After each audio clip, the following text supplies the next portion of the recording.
Open floors మరియు premium simplex houses రెండు కలిసిన ఒకే ఒక DTCB మరియు రేరా ప్రాజెక్ట్ ఈశాన్య ఇన్ఫ్రావారి SGR heights at Shad Nagar town 1200 SFTలో ఇల్లు కూడా కట్టేస్తున్నారు. 70% bank loan available. Contract number 8297044545. ఏమన్నా విషెస్ చెప్పడం కానీ అట్లాంటి జరిగినాయా? డెఫినెట్గా సార్. అప్పుడు ముందు ట్రైలర్ ఏదో లాంచ్ అయినప్పుడు అమ్మకి మెసేజ్ పెట్టారు, నచ్చిందని చెప్పారు. అండ్ ఆకాష్ కూడా ట్రైలర్ చాలా బాగుంది, నేను చూశాను. సర్కార్ అవును బాగుంది, చాలా న్యాచురల్గా ఒక అర్తి స్టోరీ లాగా ఉంది. ఒక సోషల్ స్టిగ్మా మీద తీసిన సినిమా అని చెప్పి వాళ్ళు చెప్తున్నారు. రాఘవేంద్రరావు గారు దానికి బ్యాకింగ్ ఉన్నారు. అవును సార్.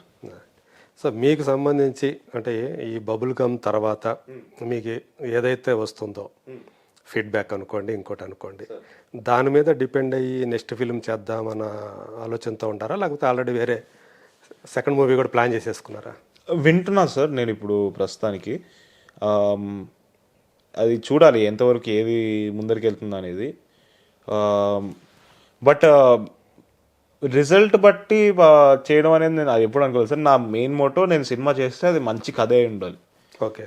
సో ఒకవేళ నాకు ఒక అద్భుతమైన కథ నా చేతిలోకి వచ్చిందంటే డెఫినెట్గా చేస్తాను. అది రిజల్ట్కి సంబంధం లేకుండా చేస్తాను. ఓకే. రిజల్ట్ వల్ల డిసైడ్ అవ్వను, అది చెప్పదలుచుకున్నాను. సో ఇంకొకటి లాస్ట్ క్వశ్చన్, మామూలుగా అయితే అడగకూడదు కానీ అడగదలుచుకున్నాను.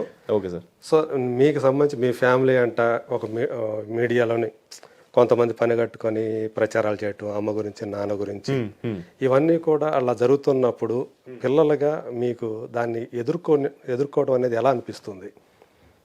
వార్తలు చదువుతున్నప్పుడు సో అమ్మా నాన్న విడిపోతున్నారంట, విడాకులు తీసుకుంటున్నారంట, ఈ వార్తలన్నీ ఒక సైడ్ వస్తూ ఉంటే అటు అమ్మ గాని ఇటు నాన్న గాని వాడికి సంజాషి కాదు, మేమంతా కలిసే ఉండాము అంటే నాకంటే తెలుసు, నాకు ఎగ్జాక్ట్లీ తన స్నేహితుడిని కాబట్టి నాకేం జరుగుతుంది ఏంటి, నాన్నప్పుడు ఎందుకు తాతయ్యకి ఆరోగ్యం సరిగా లేకపోతే అక్కడ ఉండాల్సి రావటం ఇవన్నీ నాకు తెలుసు కాబట్టి ఓకే నేను ఇద్దరు విడివిడిగా ఉంటున్నారు, ఇలాంటి వార్తలన్నీ చూసేటప్పుడు మీకేమనిపించేది? అంటే నాకు నవ్వొచ్చేది సార్. ఎందుకంటే ఇలా ఫోన్లో చూస్తాను, నేను వీళ్ళని అడుగుతాను ఏంటి మీరు ఏమైనా ఇలా అవుతుందంటే ఏం లేదు నీకేంటి అంటే వాళ్ళకి తెలియదు, నాకు తెలియదు, వీళ్ళు ఎలా రాస్తున్నారు నాకు అస్సలు తెలియదు.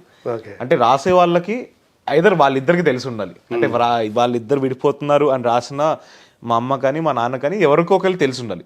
సరే వాళ్ళిద్దరికే తెలియదు అనుకుందాం, నాకు కొడుకుగా నాకు ఇంకా ఫస్ట్ తెలుస్తుంది, నాకే తెలియదు. రాసే వాళ్ళకి ఎలా తెలుస్తుందని నాకు ఇప్పటికీ ఈ రోజుకి అర్థం కావట్లేదు. సో చాలా నవ్వు వచ్చేది. అంటే ఎందుకంటే నాకు తెలుసు ఇద్దరు హాయిగా ఉన్నారు, మంచిగా ఉన్నారు, ఎటువంటి అలాంటివి జరగట్లేదు, జరగవు కూడా అని నాకు క్లియర్గా తెలుసు. సో నాకు నవ్వొచ్చేది. అంటే ఏ రోజు పెద్ద బాధగా అనిపించలేదు. ఎందుకంటే నాకు క్లారిటీగా నాకు కావాల్సింది ఏంటి, వాళ్ళిద్దరు బాగున్నారా, హాయిగా ఉన్నారా, నా కళ్ళ ముందు కనిపిస్తుంది, నాకు తెలుస్తుంది. సో అది నాకు హ్యాపీనెస్ ఇచ్చేది. అది నాకు సరే. ఎప్పుడన్నా అంటే చూసి ఇలా రాస్తున్నారు ఇలా ఇంట్లో ఎప్పుడన్నా అనుకుంటారా? అంటే నేను ర్యాండమ్గా నేను ఒకసారి ఏదో ఫోన్ వాడుతున్నప్పుడు సోషల్ మీడియాలో ఎక్కడ చూశాను. అది చూసిన తర్వాత అడిగాను నేను ఒకరోజు, ఎవరిని అడిగావు? అమ్మ నాన్న ఇద్దరిని అడిగారు. అంటే ఏంటి అంటే నాకు తెలియకుండా మీరు ఏంటి ఏం జరుగుతుందని అడిగితే వాళ్ళు నవ్వారు. మాకే తెలియదు నీకు అంటే వీళ్ళకి ఎలా తెలుసో వాళ్ళు అంటున్నారు. సో అది చాలా ఫన్నీగా అనిపించింది నాకు. అదే నవ్వుకోండి. అది అంటే కాన్స్టెంట్ గా ఒక పీరియడ్ అంతా కూడా అట్లాగే. అంటే ఫస్ట్ టైం చూసినప్పుడు షాక్ అనిపించింది, ఎందుకంటే అప్పటికి వాళ్ళని అడగలేదు కాబట్టి. ఫస్ట్ టైం ఇలా చూసినప్పుడు ఏంటి నిజంగానేనా నాకు అనిపించింది. తర్వాత వాళ్ళని అడిగిన తర్వాత నవ్వు వచ్చింది. ఇంకా తర్వాత అలవాటు అయిపోయింది. ఓకే. సో ఇప్పుడైతే అది ఒక పాస్ట్ ఇవన్నీ. సో అంటే మన ఒక సెలబ్రిటీల పబ్లిక్ ఫిగర్స్ లైఫ్లన్నింటిలో కూడా ఇలాంటి ఫేస్ చేయాల్సి వస్తూ ఉంటాయి. సో ఇందాక మీరు ఒకటి అన్నారు కదా, నాకు సరిగ్గా చదువు మీద పెద్దగా ఎందుకు అంటే సార్ మా అమ్మ ఒక మాట చెప్పింది నాకు చిన్నప్పుడు. స్కూల్కి వెళ్తున్నప్పుడు అరే మార్క్స్ ఇంపార్టెంట్ కాదురా, నువ్వు నేర్చుకునే నాలెడ్జ్ ఇంపార్టెంట్ అని చెప్పింది. ఫిక్స్ అయిపోయాను. అది మార్క్స్ ఇంపార్టెంట్ కాదు అని ఫిక్స్ అయిపోయాను. ఓకే. అండ్ అలాగే నాకు చిన్నప్పటి నుంచి కూడా యాక్టింగ్ పైన ఇంట్రెస్ట్ ఉండింది. నాకు ఎప్పటి నుంచో ఫిక్స్ అయింది అటు నేను చేస్తే యాక్టింగే చేస్తాను, ఇంకేం చేయను అని ఫిక్స్ అయిపోయాను. కాబట్టి పర్లేదు ఏదో ఒకటి చదువుదాం, పాస్ అయిపోయేంత వరకు చదువుకుంటే సరిపోతుంది. అంటే నేను ఎలాంటి అంటే బాగా చదువుకున్నా కూడా ఎగ్జామ్స్ రాయబుద్ది కాదు, ఫిక్స్ అయిపోయింది నేను. మార్క్స్ వేయను కాదు. సో అలాగా మంచి స్టూడెంట్ వరకు చూసుకుంటే మంచి స్టూడెంటేనా లేకపోతే డుమ్మాలు కొట్టేటట్టు ఉండేదా? డుమ్మాలు కొన్నిసార్లు అయ్యాయి సార్. సో అది కూడా జరిగింది. ఆ, మంచి స్టూడెంట్ అయితే అనలేను, మంచి స్టూడెంట్. ఎక్కడ చదువుకున్నాడు? ఎందుకు రోషన్ ఎక్కడ చదువుకున్నాడు? నేను ఈ ఫస్ట్ డిపిఎస్లో జాయిన్ అయ్యాను సార్, తర్వాత శ్లోక అనే స్కూల్లో జాయిన్ అయ్యాను, తర్వాత ఓక్రిడ్జ్ అనే స్కూల్లో జాయిన్ అయ్యాను 11th 12th. దాని తర్వాత కళింగ యూనివర్సిటీ అని డిస్టెన్స్ ఎడ్యుకేషన్ చేశాను, కరెస్పాండెన్స్. ఓకే అది అప్పుడు కోవిడ్ టైమ్స్ కూడా ఉన్నాయి, సో డిస్టెన్స్ ఎడ్యుకేషన్ ఆన్లైన్ దాంట్లో జరిగింది. ఓకే. అలాగా కంప్లీట్ డిగ్రీ వరకు ఎలాగోలా కొట్టుకుంటూ వచ్చి కంప్లీట్ చేస్తాను. సో మొత్తానికి డిగ్రీ హోల్డర్ అయితే. సో ఇప్పుడైతే ఫుల్ ఫోకస్ యాక్టింగ్ యాక్టింగ్. అంతే సార్. ఓకే. సో మీకు ఒక యాక్టర్గా కానివ్వండి, ఒక పర్సనాలిటీ పరంగా కానివ్వండి, రోల్ మోడల్ అంటే ఎవరన్నా? సార్ చాలామంది ఉన్నారు సార్, బట్ ప్రైమరీగా నాకు ఇన్స్పిరేషన్ ఇచ్చేది మా అమ్మ మా నాన్న. అంటే వాళ్ళు పడిన కష్టాలు నేను కళ్ళారా చూశాను. అంటే నాకు క్లోజెస్ట్ ప్రాక్సిమిటీలో వాళ్ళ జర్నీని చూశాను నేను. సో నాకు మా అమ్మ నాన్న, మా తాత, మా నాన్నమ్మ, వీళ్ళందరి జర్నీలు నేను నాకన్నా దగ్గరగా ఇంకెవరు చూసి ఉండకపోవచ్చు. సో ఈ నలుగురు కన్నా నాకు ఇంకెవరు దీనికి మించి ఇన్స్పిరేషన్ ఎవరు లేరు. డెఫినెట్గా చాలా మంది ఉన్నారు, బట్ ఈ నలుగురే సార్ నాకు మేజర్ ఇన్స్పిరేషన్. మీ ఇంట్లో వాళ్ళే? అవును సార్, మీ వాళ్ళే. అవును. అదే. సో వాళ్ళ ప్రోత్సాహము, ఆ సపోర్ట్ తోటే మీరు సో ముందుకు వెళ్ళాలని. అవును సార్.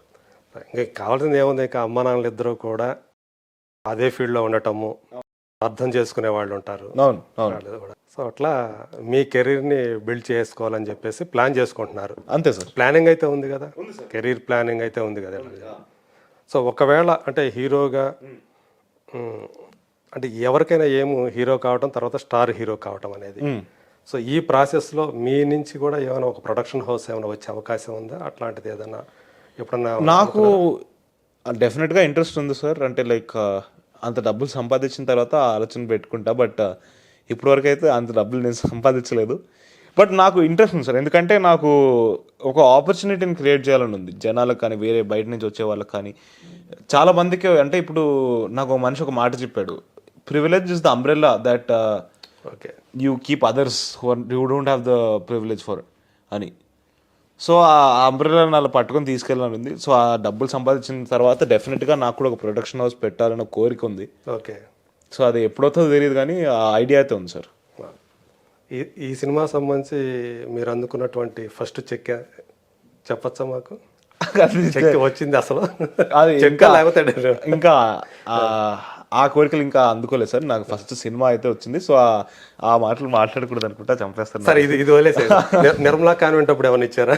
ఇచ్చారు సార్, 10,000 ఇచ్చారు. 10,000 క్రికెట్ బ్యాట్ కొనుక్కోమని ఇచ్చారు. ఇంకా ఆ వయసుకి నాకు దానికన్నా ఎక్కువ సంతోషం ఏం లేదు. ఓకే. సో దానికన్నా అప్పుడు హ్యాపీగా అనిపించింది. అంతే కదా, ఫస్ట్ చెక్ తీసుకున్నాం ఓకే అనిపించింది. Thank you Roshan. Thank you so much. Bubble gum అనే సినిమా ఖచ్చితంగా మీకు హీరోగా ఒక మంచి లాంచ్ ప్యాడ్ అవ్వాలని చెప్పి మనస్ఫూర్తిగా కోరుకుంటూ, so Raju and Suma Kanakala, so వీళ్ళ కుమారుడిగా సార్ ఖచ్చితంగా సక్సెస్ కావాలని, సో వాళ్ళ ఆశయాలు కూడా, వాళ్ళ ప్రోత్సాహాన్ని అందిపుచ్చుకొని మీరు సార్ పెద్ద హీరోగా, అలాగే మంచి యాక్టర్గా ఎదగాలని, పేరు తెచ్చుకోవాలని మనస్ఫూర్తిగా కోరుకుంటూ. Thank you so much.